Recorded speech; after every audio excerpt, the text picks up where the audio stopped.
It first starts with a sound, right? There's this sound that I hear, and that sound moves me, all right? That sound moves me. So this was a sound that I heard years ago.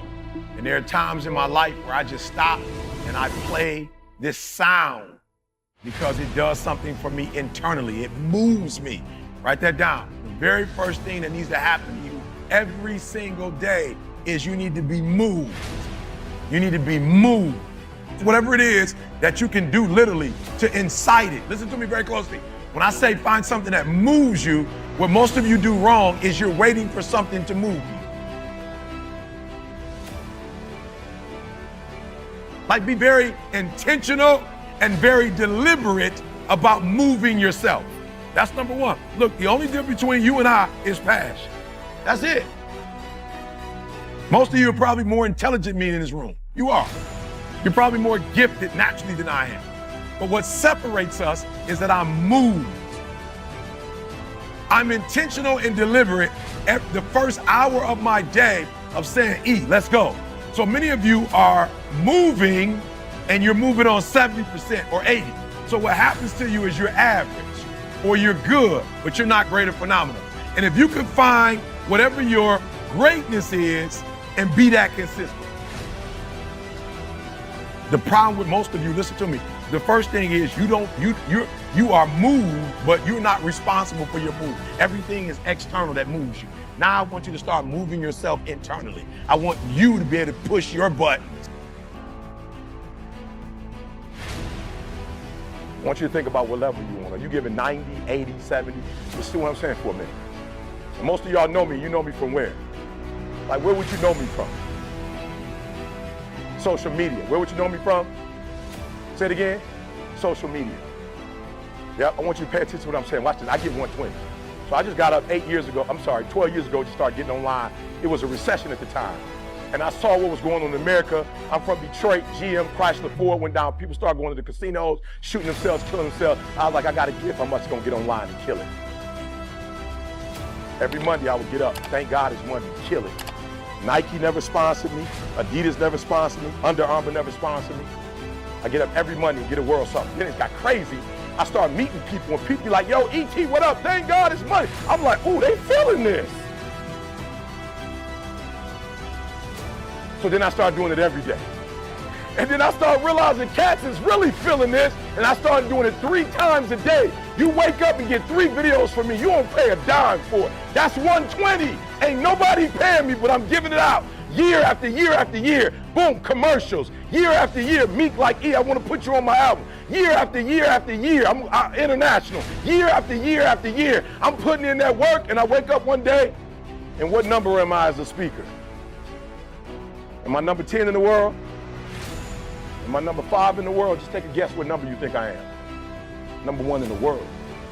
I passed Tony Robbins, Les Brown, Zig Ziglar. Nobody paid me to do this. I just got up and gave 120%.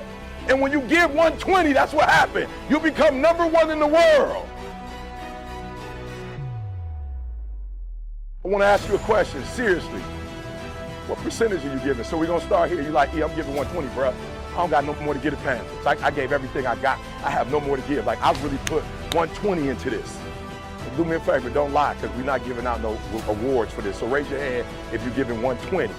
Like, I ain't got no more to give, E. Good, I see you. I see you, E. I'm giving 100, E. I know I'm just doing at least what Coach want me to do. I'm doing everything Coach want me to do. Good, hands down. I'm giving about 90%, E, I'm gonna be real. I'm giving about 90%. Let me see your hand. Yep, I feel you, I see you, yep. E, I'm talented, bro, for real, for real. I know I look sweet out there, but I'm probably giving about 80% of my effort. Let me see your hands. I'm giving about 80%. Let me see your hands. 70%. Let me see your hands.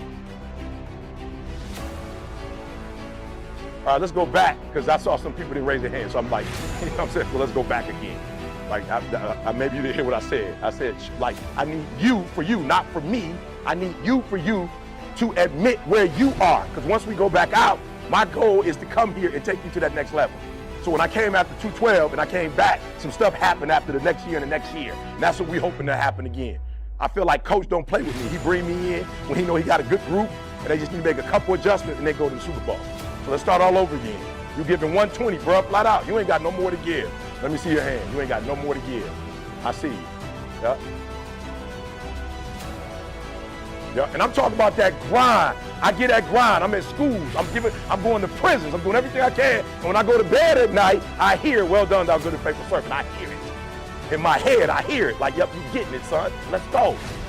You giving 100%. Let me see your hand. You giving 100%. Good, hands down. You giving 90%. Yeah, I see you, bro. Appreciate y'all. Yeah, you giving 80%. Let me see your hand. Good, let's talk real quick. What is it gonna take to get to 120? I need y'all to talk back to me. I got two more things. What is it gonna take for y'all to give 120? What is it gonna take for you to give every single thing you got? What is that gonna take? Well, why aren't you doing that right now? That's the question. I need somebody to help me out. You didn't raise your hand for 120. What is that gonna take? Good, consistency. Good, why is it hard to be consistent? Good, mentally. Right? So we're gonna have to focus on that.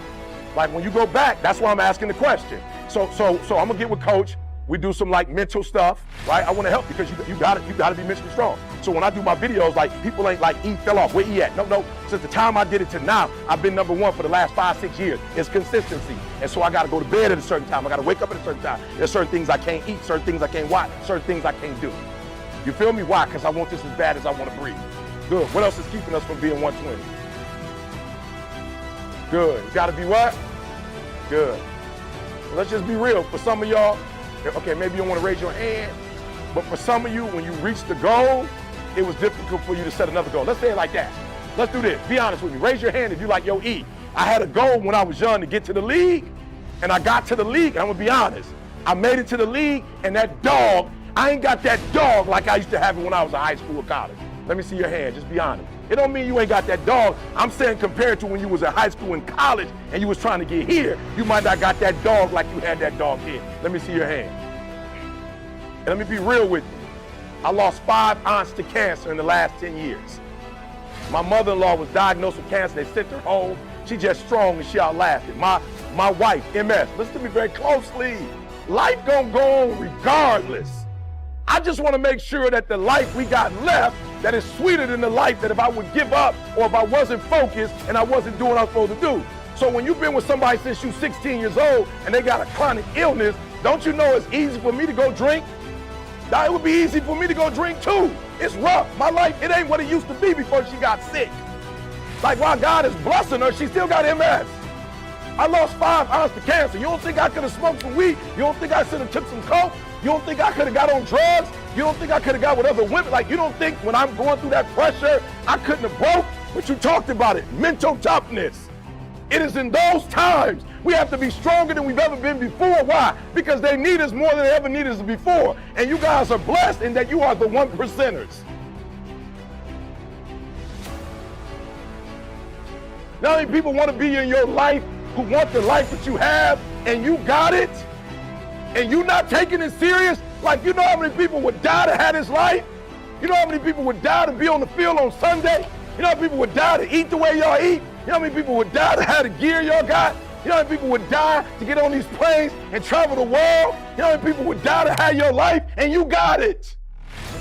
It's your life, you got it. What you gonna do with it? So when you talk about that pressure, what happened was, when my wife found out she had MS, we was in the hospital and she looked at me and I saw her drop a tear. And I looked at her and told her mental toughness. We can, we will, and we must get through this.